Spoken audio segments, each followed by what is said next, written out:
서울 강남구 고급 웨딩샵 피팅룸에서 순백의 드레스를 입은 29세 이미라가 친구들에게 충격적인 고백을 했습니다. 시어머니가 결혼식에 오지 않았으면 좋겠어요. 시골에서 식당 하시는데 사투리 쓰시고 옷도 촌스럽게 입으셔서 창피해 죽겠다고요. 시아버지는 대학병원장이고 신랑은 의사인데 시어머니만 격이 안 맞는다며 한탄했죠. 하지만 결혼식 당일 믿을 수 없는 일이 벌어졌습니다. 그 병원장 시아버지가 갑자기 미라의 친정아버지 앞에서 무릎을 꿇고 절을 한 것입니다. 도대체 무슨 일이었을까요? 미라가 평생 부끄러워했던 시어머니에게 숨겨진 놀라운 비밀이 있었던 건 아닐까요? 서울 강남구에 위치한 고급 웨딩 드레스샵의 피팅룸은 한껏 들뜬 분위기였습니다. 29세 이미라가 순백의 웨딩드레스를 입고 거울 앞에 서 있었죠.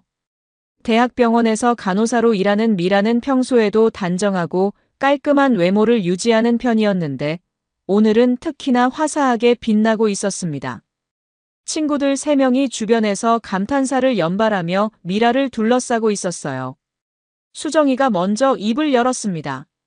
미라야, 정말 예쁘다. 정우 오빠가 얼마나 좋아하겠어. 옆에 있던 민정이도 맞장구를 쳤죠. 진짜 드레스가 미라한테 완전 잘 어울려. 그런데 시댁이 대학병원장 집이라며?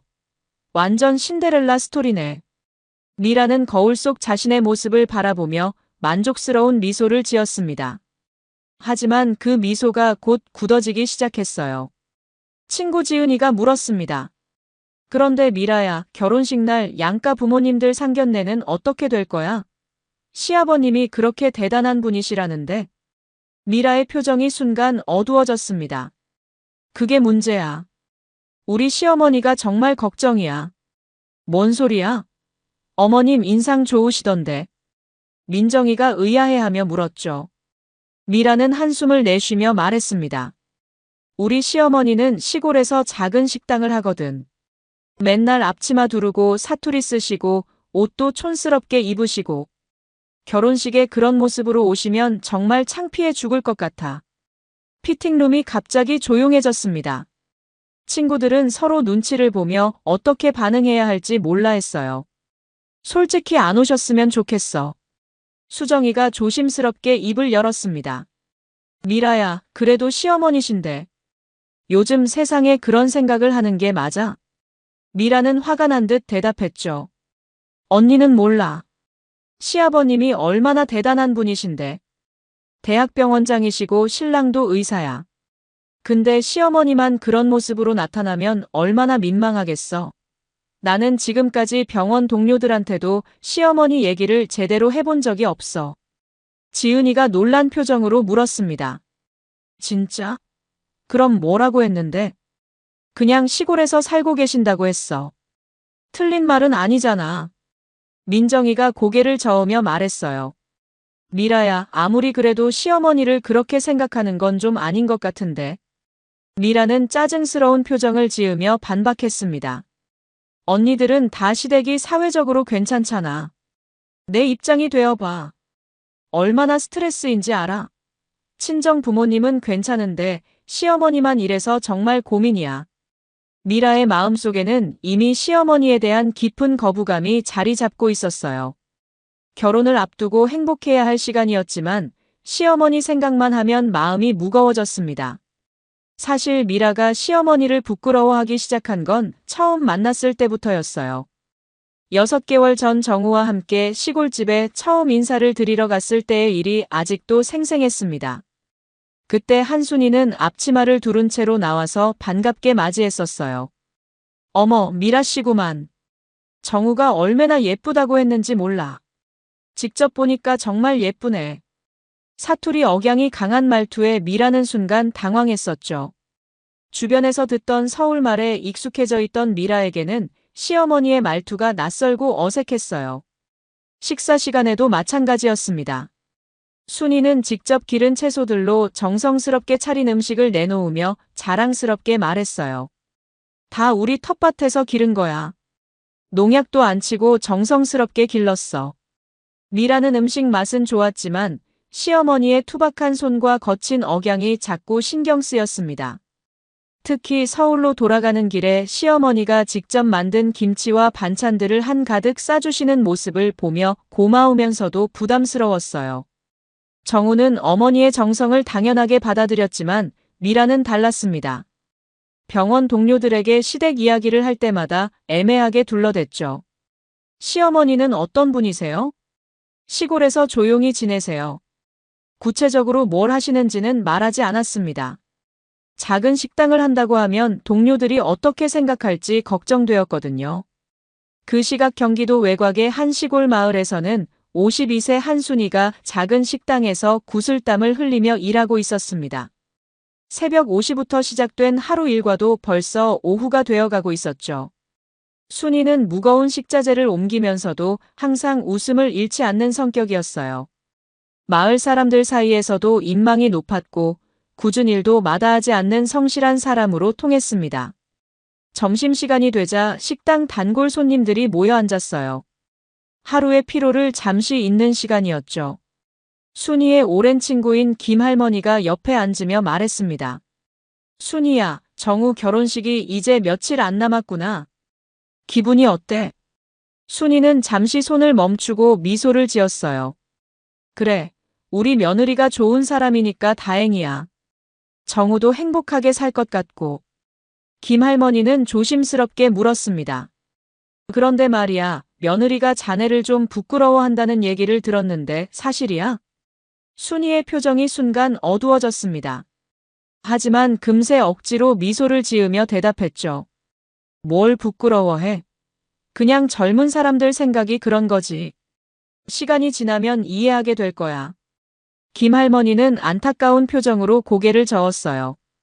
순이야, 우리가 얼마나 착한 사람인지 동네 사람들은 다 아는데 며느리만 모르고 있는 것 같아. 언젠가는 깨달을 때가 올 거야. 순이는 물을 한 모금 마시며 혼잣말처럼 중얼거렸습니다. 결혼식 비용이라도 제대로 준비해야지. 우리 며느리가 부끄럽지 않게 해줘야 할 텐데. 김할머니가 어깨를 두드리며 위로했어요. 자네는 이미 충분히 좋은 시어머니야. 며느리가 그걸 모를 뿐이지. 사실 순이는 며느리가 자신을 부끄러워한다는 것을 이미 알고 있었어요. 정우가 직접 말하지는 않았지만 미라의 태도에서 충분히 느낄 수 있었거든요. 처음 만났을 때부터 미라의 어색한 표정, 대화할 때의 조심스러운 태도, 그리고 가끔씩 보이는 당황스러운 눈빛들. 모든 것이 순이에게는 상처가 되었지만 내색하지 않으려고 노력했습니다. 그날 저녁 순이의 집에서는 조용한 갈등이 벌어지고 있었습니다. 아들 정우가 결혼식 준비 때문에 내려와 있었어요. 어머니, 결혼식 때 뭐 입으실 거예요? 순이는 방으로 들어가 낡은 옷장에서 유일한 정장을 꺼냈습니다. 검은색 정장이었는데 오래되어서 약간 색이 바랬지만 순이에게는 소중한 옷이었어요. 이거 입으면 되지 않을까? 정우는 어머니의 옷을 보고 조금 망설였습니다. 어머니, 새 옷 하나 사시는 게 어때요? 순이는 고개를 저으며 대답했어요. 이 옷이면 충분해. 며느리가 부끄러워하지 않게만 하면 돼. 정우는 어머니의 표정을 보고 뭔가 이상함을 느꼈지만 더 이상 말하지 않았습니다. 순이는 아들이 돌아간 후 혼자 거울 앞에 서서 정장을 입어봤어요. 거울 속 자신의 모습을 보며 한숨을 쉬었습니다. 분명히 최선을 다했는데 왜 며느리가 자신을 부끄러워하는지 이해할 수 없었어요. 그 후로도 순이는 며느리를 위해 여러 가지를 준비했습니다. 결혼식 축의금도 자신이 할 수 있는 최대한으로 준비했고 신혼집에 드릴 선물도 마련했죠. 하지만 마음 한편으로는 늘 불안했어요. 혹시 결혼식 날 실수를 해서 며느리에게 더 큰 상처를 주지는 않을까 걱정되었거든요. 동네 사람들은 순이의 마음을 알고 있었어요. 슈퍼를 운영하는 박할머니는 늘 이렇게 말했습니다. 순이 씨만큼 마음씨 좋은 사람 없어. 매달 어려운 집들 몰래 도와주시고 어려운 일 있으면 제일 먼저 나서시고. 옆집 최할머니도 맞장구 쳤어요. 우리 남편이 입원했을 때도 병원비 걱정 말라고 하시더라고. 그때 얼마나 고마웠는지 몰라. 하지만 정작 며느리 미라는 시어머니의 이런 모습들을 전혀 몰랐어요. 시어머니와 대화할 시간도 거의 없었고 시어머니의 진짜 모습에는 관심이 없었거든요. 미라가 친정 부모를 시댁에 소개하는 날이 찾아왔습니다. 55세 이태호는 단정한 정장을 입고 나타났어요. 품격 있는 모습이었죠. 50세 조영숙도 우아한 차림으로 시댁 식구들과 자연스럽게 대화할 준비를 했습니다. 서울 강남구에 위치한 고급 레스토랑에서 양가 상견례가 열렸어요. 58세 박창호 병원장과 부인이 먼저 도착해 기다리고 있었습니다. 이태호 씨 부부가 입장하자 박창호가 일어나며 반갑게 맞이했어요. 안녕하세요. 박창호입니다. 평소에 정우가 장인어른 자랑을 많이 했어요. 이태호도 정중하게 인사했습니다. 안녕하세요. 이태호입니다. 정우가 좋은 집안에서 자란 티가 나더라고요. 어떻게 키우셨는지 궁금했습니다. 대화가 이어지면서 자연스럽게 가족 이야기가 나왔어요. 박창호의 부인이 물었습니다. 따님이 간호사라고 들었어요. 정말 대단하시네요. 사람을 돌보는 일은 마음씨 좋은 사람이 아니면 할 수 없죠. 조영숙이 겸손하게 대답했어요. 아이가 어릴 때부터 남을 도우려는 마음이 강했어요. 그래서 간호사가 된 것 같습니다. 미라는 친정 부모의 모습을 보며 자랑스러워했습니다. 아버지의 품격 있는 태도와 어머니의 우아한 모습이 시댁 분위기와 잘 어울렸거든요. 반면 시어머니 한순이는 이날 참석하지 않았어요. 미라가 미리 정우에게 부탁했던 것이죠. 시어머니는 시골 일 때문에 바쁘시니까 다음에 따로 뵙는 게 어떨까요? 정우는 어머니가 서운해하실 것을 알았지만 미라의 요청을 거절할 수 없었습니다. 박창호는 이태호와 이야기를 나누면서 깊은 인상을 받았어요. 사업을 하신다고 들었는데 어떤 분야인지 여쭤봐도 될까요? 이태호가 겸손하게 대답했습니다. 건설 관련 일을 하고 있습니다. 규모는 크지 않지만 나름대로 보람을 느끼며 일하고 있어요. 박창호는 고개를 끄덕였어요. 건설업은 정말 중요한 일이죠. 사람들이 살 집을 짓는 일이니까요. 상견례가 끝나고 집으로 돌아가는 길에 박창호가 부인에게 말했어요. 사돈어른들이 참 좋은 분들이시네. 정우가 복받은 것 같아. 하지만 마음 한편으로는 시어머니를 만나지 못한 것이 아쉬웠습니다. 가족 모두가 모이는 자리였는데 한 분이 빠진 것이 조금 이상하다고 생각했거든요. 미라는 친정 부모와 함께 집으로 돌아가며 안도의 한숨을 쉬었어요. 다행히 시어머니 없이도 분위기가 좋았다고 생각했습니다. 하지만 조영숙은 딸에게 조심스럽게 물었어요. 미라야, 시어머님은 왜 안 오셨을까? 좀 이상하지 않니? 미라는 대충 둘러댔습니다. 시골에 일이 있으셔서요. 다음에 따로 뵙기로 했어요. 이태호는 딸의 표정을 보며 뭔가 석연치 않다는 느낌을 받았지만 더 이상 묻지 않았습니다. 사실 이태호는 며느리가 될 미라의 성격을 어느 정도 파악하고 있었어요. 평소 미라가 외모나 체면을 중시하는 편이라는 것을 알고 있었거든요. 하지만 시어머니를 상견례에서 제외하는 것은 예의에 어긋난다고 생각했습니다. 아무리 바쁘다고 해도 아들의 결혼을 앞두고 상견례에 참석하지 않을 리가 없다고 생각했죠. 며칠 후 이태호는 조영숙과 이야기를 나눴어요. 여보, 시댁 어머니가 상견례에 안 오신 게 좀 이상하지 않아? 조영숙도 같은 생각이었습니다. 나도 그 생각을 했어. 혹시 미라가 뭔가 숨기는 게 아닐까? 이태호는 딸을 걱정하는 마음으로 말했어요. 결혼은 두 사람만의 일이 아니야. 가족들이 모두 화합해야 하는데 이렇게 시작하면 나중에 문제가 될 수도 있어. 하지만 두 사람은 미라에게 직접 묻지는 않았습니다. 딸이 스스로 생각해서 올바른 판단을 하기를 바랐거든요.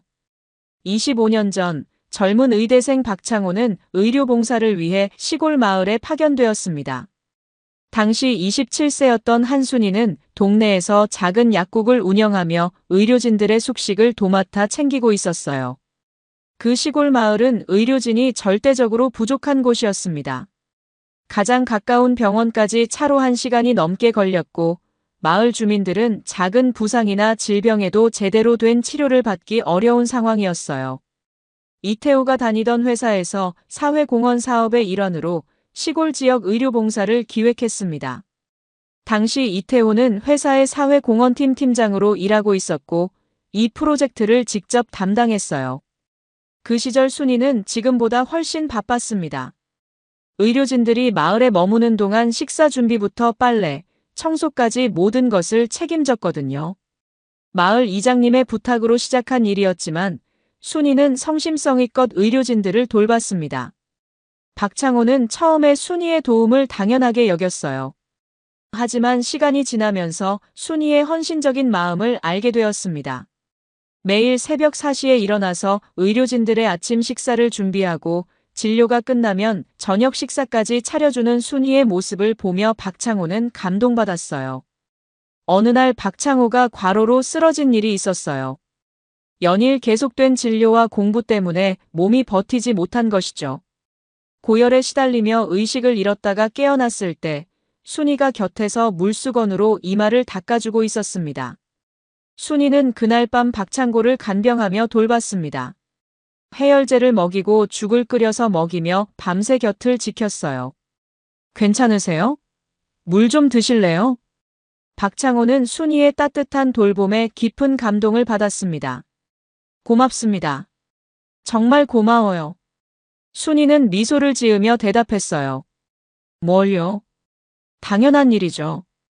어서 나으셔야죠. 그 후로도 순이는 박창호가 의대 과정을 무사히 마칠 수 있도록 뒷바라지했습니다. 영양가 있는 음식을 해주고 공부할 수 있는 환경을 만들어주고 때로는 진료에 필요한 물품들을 구해주기도 했어요.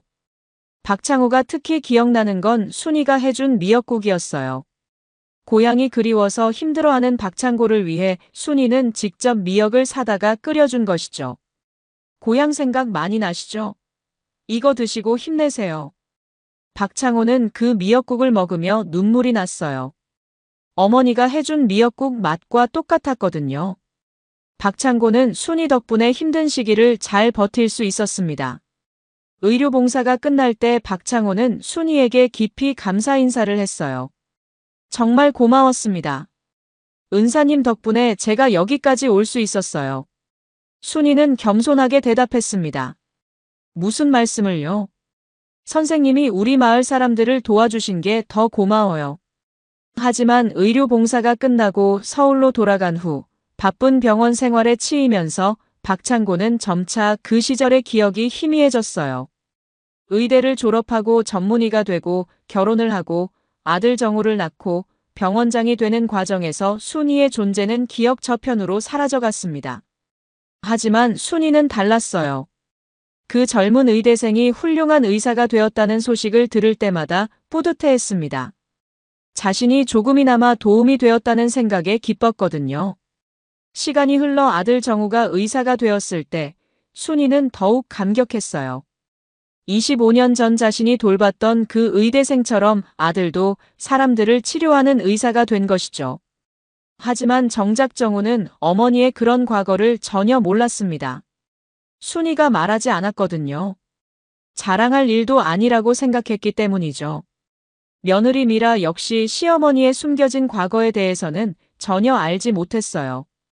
단지 시골에서 작은 식당을 하는 촌스러운 시어머니로만 생각했을 뿐이었습니다. 결혼식 당일 아침 한순이는 새벽 4시에 일어났습니다. 머리를 단정히 빗고 25년 된 검은색 정장을 꺼내 입었어요.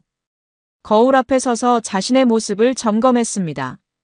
며느리가 부끄럽지 않게 해야지. 순이는 마음속으로 다짐하며 시골 버스터미널로 향했어요. 서울까지 가는 길은 멀고 복잡했지만 아들의 결혼식을 놓칠 수는 없었습니다. 버스 안에서 순이는 계속 긴장했어요. 도시 사람들 사이에서 자신이 촌스럽게 보이지는 않을까 걱정되었거든요. 옆자리에 앉은 승객들의 세련된 옷차림을 보며 자신의 낡은 정장이 더욱 초라하게 느껴졌습니다. 지하철을 갈아타며 서울 시내로 들어갔습니다. 높은 빌딩들과 화려한 거리를 보며 순이는 다시 한번 위축되었어요.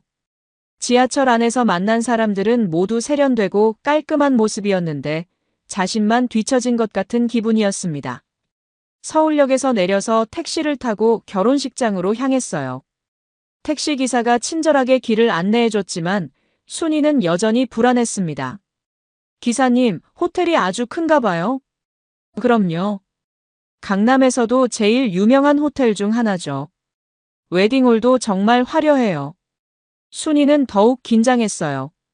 그런 화려한 곳에서 자신이 어울릴 수 있을까 걱정되었거든요. 한편 이태호는 회사에서 중요한 회의를 마치고 결혼식장으로 향하고 있었습니다. 비서가 차량을 준비해 주었고 조영숙과 함께 여유롭게 이동했죠. 회의가 좀 길어졌네. 늦지는 않겠지? 괜찮아요. 시간 여유 있게 나왔으니까요. 조영숙은 남편의 옷매무새를 다시 한번 점검했어요. 깔끔한 정장에 고급스러운 넥타이까지 모든 것이 완벽했습니다. 결혼식장에 도착한 순이는 호텔의 웅장한 로비를 보고 압도되었습니다. 화려한 샹들리에와 고급스러운 인테리어가 평소 순이가 보던 것과는 차원이 달랐어요. 로비에는 정장을 차려입은 사람들이 오가고 있었는데 모두 세련되고 품격 있는 모습이었습니다. 순이는 자신의 낡은 정장과 비교하며 더욱 위축되었어요. 웨딩홀을 찾아가는 길에 순이는 여러 번 길을 물어봤습니다. 호텔 직원들은 친절하게 안내해줬지만 순이는 자신의 사투리가 드러날까봐 조심스럽게 말했어요. 미라는 신부 대기실에서 마지막 준비를 하고 있었습니다. 웨딩드레스를 입고 화장을 마친 모습이 정말 아름다웠어요. 친구들이 주변에서 감탄사를 연발했습니다. 미라야, 정말 예쁘다. 완전 공주님 같아. 하지만 미라의 마음은 편하지 않았습니다. 시어머니가 과연 조용히 있을지 걱정되었거든요. 혹시 사투리 쓰시면 어떡하지? 큰 소리로 말하시면 안 되는데. 정우가 신부 대기실로 와서 미라에게 말했어요. 어머니가 도착하셔서 뒤쪽에 조용히 앉아 계셔. 미라는 안도의 한숨을 쉬었습니다. 다행이다. 혹시 뭔 말씀 안 하시죠? 정우는 고개를 끄덕였어요. 걱정 마. 어머니도 오늘만큼은 조심하시겠다고 하셨어. 하객들이 하나둘 도착하기 시작했습니다. 병원 관계자들과 의료진들이 많이 왔어요. 모두 정장 차림으로 격식을 갖춘 모습이었습니다. 박창호는 동료들과 인사를 나누며 결혼식 준비에 마지막 점검을 했어요. 이태호와 조영숙도 도착해서 앞자리에 앉았어요. 품격 있는 모습으로 하객들과 자연스럽게 인사를 나누었습니다. 특히 이태호는 박창고와 함께 양가를 대표해서 하객들을 맞이했죠. 순이는 뒤쪽 구석자리에 조용히 앉아 있었어요. 주변 사람들의 화려한 옷차림을 보며 자신의 낡은 정장이 더욱 초라하게 느껴졌습니다. 하지만 아들의 결혼식이라는 생각에 마음은 뿌듯했어요. 정우가 좋은 사람과 결혼해서 행복하게 살 수 있다면 그것만으로도 충분했습니다. 박창고는 하객들과 인사를 나누다가 문득 뒤쪽을 둘러봤어요. 혹시 놓친 분이 있나 싶어서였죠. 그때 구석에 앉은 한순이의 모습이 눈에 들어왔습니다. 왠지 낯익은 얼굴이었어요. 결혼식이 시작되고 하객들이 모두 착석했을 때 박창호는 습관적으로 주변을 둘러봤습니다. 중요한 행사에서 누가 왔는지 확인하는 것이 몸에 밴 습관이었어요. 그런데 뒤쪽 구석에 앉은 한 여자의 모습이 눈에 들어왔습니다. 왠지 낯익은 얼굴이었어요. 박창호는 집중해서 그 여자를 바라봤습니다. 분명히 어디선가 본 적이 있는 얼굴인데 갑자기 머릿속에 25년 전 기억이 떠올랐어요. 그때 시골 마을에서 만났던 그 사람. 자신을 밤새 간병해준 은인의 얼굴이었습니다. 박창호는 너무나 놀라서 자리에서 일어났어요. 심장이 빠르게 뛰기 시작했습니다. 설마 저분이 정말 한순이 씨가? 부인이 남편을 이상하게 바라봤습니다. 여보, 왜 그래요? 무슨 일이에요? 박창호는 부인의 말도 듣지 못하고 순이를 향해 걸어갔어요. 하객들이 모두 박창호의 행동을 주시하기 시작했습니다. 뭔 일이지? 병원장님이 왜 저쪽으로? 병원 동료들도 의아해하며 박창호의 행동을 지켜봤어요. 미라도 시아버지의 이상한 행동을 보고 당황했어요. 시아버님이 왜 저쪽으로 가시지? 정우도 아버지의 행동을 이해할 수 없었습니다. 박창호가 순이 앞에 도착했을 때 두 사람의 눈이 마주쳤어요. 박창호는 확신했습니다. 분명히 25년 전 자신을 도와준 그분이었어요. 순이 씨, 정말 한순이 씨 맞으시죠? 순이는 당황하며 일어났습니다. 네, 맞는데 어떻게 저를? 박창호는 감격에 겨워 말했어요. 25년 전 시골 마을에서 의료 봉사할 때 저를 도와주신 그 한순이 씨 맞으시죠? 저 기억나세요? 과로로 쓰러진 의대생 박창호입니다. 순이의 눈이 커졌어요. 어머, 정말 그때 그 학생? 그러더니 박창호는 갑자기 무릎을 꿇고 순이에게 깊숙이 절을 했어요. 한순이 은사님, 25년 만입니다. 제 생명의 은인이십니다. 결혼식장이 순간 정적에 휩싸였습니다. 모든 하객들이 이 충격적인 장면을 지켜보고 있었어요. 신부 입장 음악이 흘러나오고 있었지만 아무도 음악에 신경 쓰지 않았습니다. 미라는 얼굴이 새하얗게 질렸습니다. 뭐지? 시아버님이 시어머니한테 저를 은인이라고? 친구들도 완전히 당황한 표정이었어요. 미라야, 저게 뭔 상황이야? 시어머니가 병원장님 은인이라고? 수정이가 믿을 수 없다는 표정으로 물었어요. 정우도 아버지의 행동을 이해할 수 없어서 멍하니 서 있었습니다. 아버지가 왜 저러시지? 조영숙은 남편을 바라보며 놀란 표정을 지었어요. 여보, 저게 뭔 일이야? 이태호도 상황을 파악하지 못하고 있었지만 뭔가 중대한 일이 벌어지고 있다는 것은 알 수 있었습니다. 박창호는 하객들을 향해 큰 소리로 말했습니다. 여러분, 제 아들 정우의 어머님은 25년 전 제 생명을 구해주신 분입니다. 제가 의대생일 때 시골에서 의료 봉사를 했는데 과로로 쓰러진 저를 밤새 간병해 주시며 돌봐주셨어요. 하객들 사이에서 웅성거림이 시작되었어요. 정말이에요? 그런 일이? 신랑 어머니가 병원장님 은인이라고?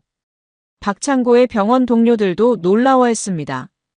원장님이 그런 일이 있었다고요? 미라는 현실을 받아들일 수 없었습니다. 시어머니가 시아버님을 도와줬다고? 그런 일이 있었다고? 왜 아무 말씀 안 하셨지? 순이는 당황하며 박창호를 일으키려고 했어요. 병원장님, 일어나세요. 그런 큰일 아니었어요. 하지만 박창호는 고개를 저으며 말했습니다. 아닙니다. 은사님께서는 저에게 새 생명을 주신 분이에요. 은사님이 아니었다면 제가 의사가 될 수 없었습니다. 박창호의 갑작스러운 고백으로 결혼식장은 완전히 뒤숭숭해졌습니다. 하객들은 믿을 수 없다는 표정으로 서로를 바라봤어요. 사회자도 어떻게 해야 할지 몰라서 당황하고 있었습니다. 박창호는 마이크를 요청해서 모든 하객들에게 정확한 이야기를 전하고 싶어 했습니다. 잠시만요. 마이크 좀 빌려주세요. 사회자가 당황하며 마이크를 건네줬어요. 박창호는 마이크를 잡고 깊은 숨을 쉬었습니다. 여러분, 오늘 이 자리에서 제가 25년간 찾고 있던 은인을 만났습니다. 바로 아름다운 신랑의 어머님이신 한순이 은사님입니다. 박창호의 목소리는 감격으로 떨리고 있었어요. 25년 전 제가 의대생일 때 시골 마을에서 의료 봉사를 했습니다. 그때 과로로 쓰러진 저를 이분이 밤새 간병해 주시며 돌봐주셨어요. 그때 한순이 은사님이 하신 말씀을 지금도 기억합니다. 괜찮아요. 어서 나으셔야죠. 하객들이 숨죽여 박창고의 이야기를 들었어요. 미라는 아직도 현실을 받아들이지 못하고 있었습니다. 시어머니가 정말 그런 일을? 왜 한 번도 말씀 안 하셨지? 박창호는 계속해서 이야기했습니다.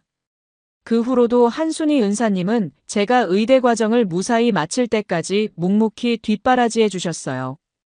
영양가 있는 음식을 해주시고 공부할 수 있는 환경을 만들어주시고 때로는 필요한 물건들을 구해주시기도 했죠.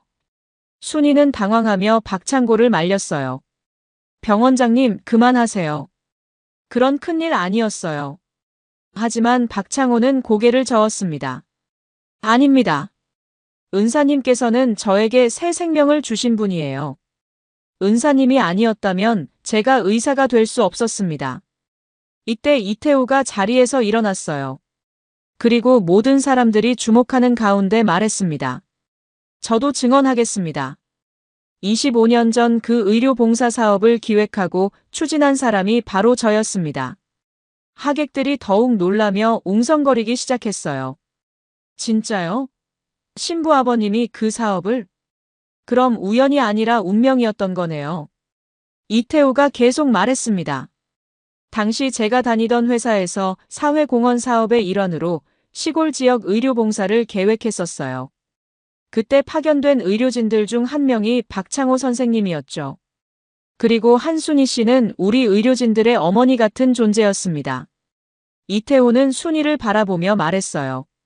순희 씨가 얼마나 많은 의료진들을 도왔는지, 지역 주민들의 건강을 위해 얼마나 헌신했는지 저는 잘 알고 있습니다. 정말 훌륭한 분이세요. 미라는 충격과 부끄러움으로 눈물을 흘리기 시작했어요. 아빠도 알고 계셨다고? 그럼 나만 몰랐던 거야? 정우도 이제야 어머니의 진짜 모습을 알게 되었어요. 어머니, 제가 지금까지 얼마나 무지했는지 모르겠습니다. 하객들 사이에서 감탄의 목소리가 나오기 시작했어요. 진짜 대단한 분이시구나. 겉모습으로 사람을 판단하면 안 되겠네. 정말 훌륭한 시어머니를 두셨네. 박창호의 병원 동료 중 한 명이 일어나서 말했습니다. 저도 증언하겠습니다. 원장님이 항상 말씀하시던 게 있어요. 의사가 되기까지 많은 분들의 도움이 있었다고, 특히 젊을 때 시골에서 만난 한 분이 있었는데 그분 덕분에 의사가 될 수 있었다고 하셨거든요. 다른 의료진도 고개를 끄덕였어요. 맞아요. 원장님이 늘 은인을 찾고 계셨는데 바로 시어머님이셨군요. 미라의 친구들도 완전히 당황한 상태였습니다. 수정이가 미라에게 속삭였어요. 미라야, 이게 뭔 상황이야? 시어머니가 이렇게 대단한 분이셨다고? 민정이도 놀란 표정으로 말했습니다. 그럼 미라가 지금까지 왜 부끄러워했던 거야? 지은이는 고개를 저으며 말했어요. 우리가 얼마나 편견에 사로잡혀 있었는지 모르겠네. 이태우는 마이크를 받아서 하객들에게 말했습니다. 여러분, 오늘 정말 운명적인 만남이 이루어졌습니다. 25년 전 제가 기획한 의료봉사 사업에서 박창호 원장님을 도와주신 분이 바로 우리 사돈댁이었다니요. 이태우는 순희를 향해 깊이 인사했어요. 순희 씨, 그동안 고생 많으셨습니다. 덕분에 훌륭한 의사가 탄생할 수 있었네요. 순희는 눈물을 글썽이며 대답했어요. 무슨 말씀을요? 저는 당연한 일을 했을 뿐인데요. 박창호가 다시 마이크를 잡고 말했습니다. 은사님, 정말 오랫동안 찾고 있었습니다. 제가 지금 이 자리에 있을 수 있는 것도, 제 아들이 의사가 될 수 있었던 것도 모두 은사님 덕분입니다. 하객들 사이에서 감동의 탄성이 터져나왔어요. 정말 감동적이다. 이런 일이 실제로 일어날 수 있구나. 진짜 운명이네. 미라는 이 모든 상황을 지켜보며 자신이 얼마나 어리석었는지 깨달았습니다. 시어머니를 그렇게 부끄러워했던 자신이 너무나 부끄러웠어요. 화장실로 뛰어가고 싶었지만 결혼식 중이라 참을 수밖에 없었습니다. 눈물이 계속 흘러내렸지만 화장이 망가질까봐 닦을 수도 없었어요. 정우는 아버지와 어머니 사이에서 감격하고 있었습니다. 이런 인연으로 만난 부모님들이라니 정말 운명 같다고 생각했어요. 결혼식이 끝나고 피로 연장에서 많은 사람들이 순희에게 인사를 하러 왔어요. 하지만 미라는 도저히 사람들과 대화할 수 없는 상태였습니다. 충격이 너무 컸거든요. 미라는 조용한 별실을 찾아 들어갔어요. 거기서 혼자 울고 있는데 조영숙이 따라 들어왔습니다. 미라야, 괜찮니? 미라는 어머니를 보자마자 울음을 터뜨렸어요. 엄마, 나 정말 바보였어요. 시어머니를 그렇게 대했는데 어떡해요? 조영숙은 딸을 안으며 위로했습니다. 미라야, 이제라도 깨달았으니까 다행이야. 시어머님은 이해해 주실 거야. 미라는 눈물을 닦으며 물었어요. 엄마도 알고 있었어요? 시어머니가 아빠를 도왔다는 거? 조영숙이 고개를 끄덕였습니다. 아빠가 그 시절 이야기를 가끔 해주셨어. 그런데 시어머님이 그분인 줄은 몰랐지. 정말 운명 같다. 미라는 더욱 울음을 터뜨렸어요. 시어머니가 얼마나 상처받으셨을까? 내가 얼마나 못된 며느리였는지. 이때 순이가 별실로 들어왔어요. 미라야, 괜찮니? 미라는 시어머니를 보자마자 무릎을 꿇고 말했습니다. 어머니, 정말 죄송해요. 저 정말 바보였어요. 어머니를 그렇게 부끄러워하고 상처 주고. 순이는 며느리를 일으켜 세우며 말했어요. 미라야, 일어나. 어머니가 미안해. 내가 부끄러워하는 걸 알면서도 왜 말하지 않았을까? 미라는 시어머니의 품에 안기며 계속 울었습니다. 어머니, 왜 말씀 안 해주셨어요? 왜 저를 오해하게 놔두셨어요? 순이는 며느리의 머리를 쓰다듬으며 설명했어요. 미라야, 어머니는 내가 스스로 깨달았으면 했어. 진짜 중요한 게 뭔지, 사람을 어떻게 봐야 하는지. 겉모습이나 사회적 지위가 아니라 마음이 중요하다는 걸 내가 알아줬으면 했어. 미라가 고개를 들며 물었어요. 어머니는 화나지 않으세요? 제가 그렇게 대했는데. 순이가 웃으며 대답했습니다. 화날 게 뭐 있어? 우리 며느리가 이렇게 성장해줘서 고마워. 조영숙도 옆에서 말했어요. 미라야, 시어머님은 정말 마음이 넓으신 분이야. 앞으로 잘해드려. 이태호와 박창호도 별실로 들어왔어요. 두 사람은 25년 만에 재회에 감격하고 있었습니다. 창호야, 정말 오랜만이다. 그때 그 열정적이던 의대생이 이렇게 훌륭한 의사가 되다니. 박창호가 이태호의 손을 잡으며 말했어요. 이사장님, 그때 그 프로젝트가 아니었다면 제가 지금 여기 있을 수 없었어요. 정말 감사합니다. 정우도 들어와서 가족들을 바라봤어요. 정말 운명 같아요. 이런 인연으로 우리가 만나다니. 3개월 후, 미라는 완전히 달라진 사람이 되어 있었어요. 이제는 시어머니의 식당을 자주 방문하며 요리를 배우고 관계를 회복했습니다. 어머니, 이 반찬은 어떻게 만드는 거예요? 순이는 기뻐하며 며느리에게 요리를 가르쳐 줬어요. 이건 말이지, 소금을 조금씩 넣어가면서 간을 봐야 해. 한 번에 많이 넣으면 안 돼. 시골 마을 주민들이 말했어요. 며느리가 이렇게 착할 줄 몰랐네. 순이 씨 복 받으셨어. 김할머니도 맞장구 쳤어요. 순이야, 며느리가 완전히 달라졌네. 요즘 얼마나 자주 와서 도와주는지 몰라.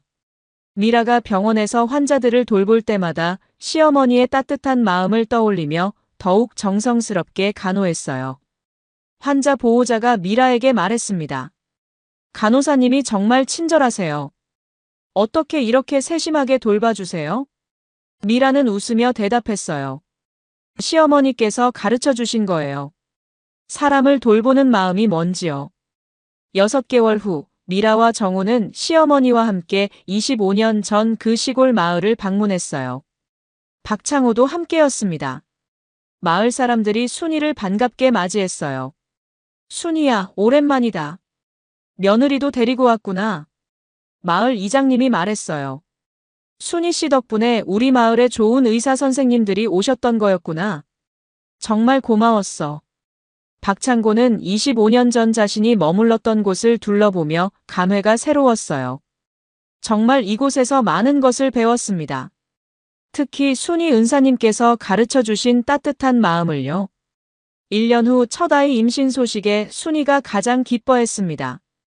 이제 진짜 가족이 됐네. 우리 손자 손녀가 태어나는구나. 미라는 시어머니 손을 잡으며 고백했어요.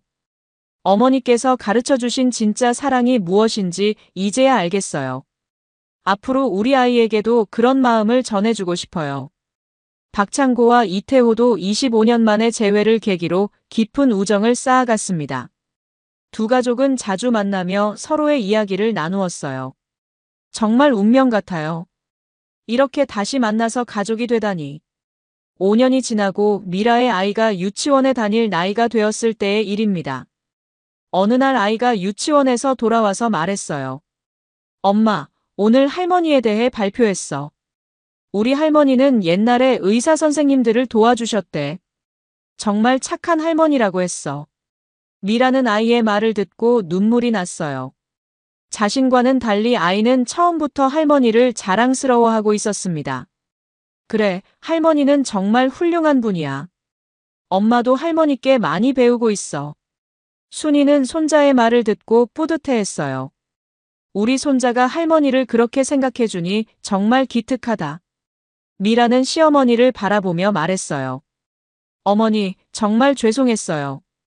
그리고 고마워요. 어머니 덕분에 제가 진짜 중요한 게 뭔지 알게 되었어요. 순이는 며느리의 손을 잡으며 말했어요. 미라야, 이제는 그런 말 하지 마. 우리는 진짜 가족이잖아. 그날 저녁 온 가족이 모여 앉아 저녁 식사를 하면서 미라가 말했어요. 오늘 제가 모든 분들께 꼭 전하고 싶은 말이 있어요. 모든 사람들이 미라를 바라봤습니다. 가장 소중한 사람들을 겉모습으로 판단하고 계시지는 않나요? 저처럼 어리석은 실수를 하지 마세요. 진정한 가족의 사랑은 조건이 없습니다. 사회적 지위나 겉모습이 아니라 그 사람의 마음을 봐주세요. 미라는 시어머니를 바라보며 계속 말했어요. 늦었다고 생각할 때가 가장 빠른 시간입니다. 지금 당장 소중한 사람들에게 감사와 사랑을 표현하세요. 저는 거의 놓칠 뻔했지만 다행히 기회가 있었어요. 여러분도 후회하기 전에 주변의 소중한 사람들을 다시 한번 바라봐 주세요. 박창고가 고개를 끄덕이며 말했어요. 정말 좋은 말씀이에요. 사람은 겉모습이 아니라 마음으로 판단해야 한다는 걸 저도 새삼 깨달았어요. 이태호도 말했어요. 25년 전 그 일이 이렇게 아름다운 결말로 이어질 줄 몰랐네요. 정말 감사합니다. 순이는 모든 가족들을 바라보며 행복해했어요. 한때 자신을 부끄러워했던 며느리가 이제는 진심으로 자신을 사랑해주고 있었고, 손자도 할머니를 자랑스러워하고 있었습니다. 한 사람의 이야기가 누군가의 위로가 되길 바라며 오늘의 이야기를 마칩니다. 가장 소중한 사람들을 겉모습으로 판단하고 계시지는 진정한 가족의 사랑은 조건이 없습니다. 늦었다고 생각할 때가 가장 빠른 시간입니다. 지금 당장 소중한 사람들에게 감사와 사랑을 표현하세요. 건강하고 행복한 하루 되세요.